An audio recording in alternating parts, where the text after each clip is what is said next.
জাহাঙ্গীরনগর বিশ্ববিদ্যালয়ে গতকালকে পুলিশি অভিযানের পর বেশ সংঘর্ষের ঘটনা ঘটে। ধাওয়া পাল্টা দেওয়া, টিয়ার সেল, রাবার বুলেট এবং সাউন্ড গ্রেনেড নিক্ষেপ করে পুলিশ।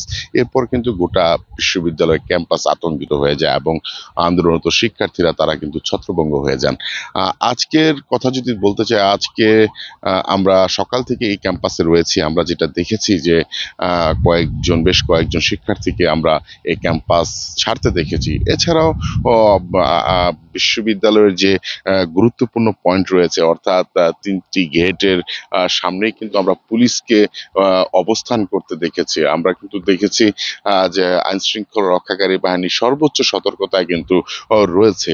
আরেকটি বিষয় জানিয়ে রাখি, সেটি হচ্ছে যে বিশ্ববিদ্যালয়ের অনেকেই বলছেন যে গত রাত্রে অনেক শিক্ষার্থী কিন্তু তাদের যে বাড়ি, সেই বাড়িতে ফিরে গেছেন। তবে কেউ কেউ বলছেন যে আশপাশের এলাকায় তাদের যে আশ্রয় স্থলগুলো রয়েছে, অর্থাৎ আত্মীয়ের বাড়ি, বন্ধু বান্ধবের বাড়ি, অনেকেই রয়েছেন। তবে এই মুহূর্তে যদি বলি যে ক্যাম্পাসের হলগুলো একেবারে কিন্তু মোটামুটি ফাঁকা, 2-4 জন ছাড়া একেবারে ফাঁকা অবস্থায় রয়েছে। তো এ হচ্ছে বর্তমান অবস্থা। আমরা যদি একটু ঘুরে যেটি দেখেছি যে আইন শৃঙ্খলা রক্ষাকারী বাহিনী তারা কিন্তু সর্বোচ্চ সতর্কতা অবস্থায় রয়েছে।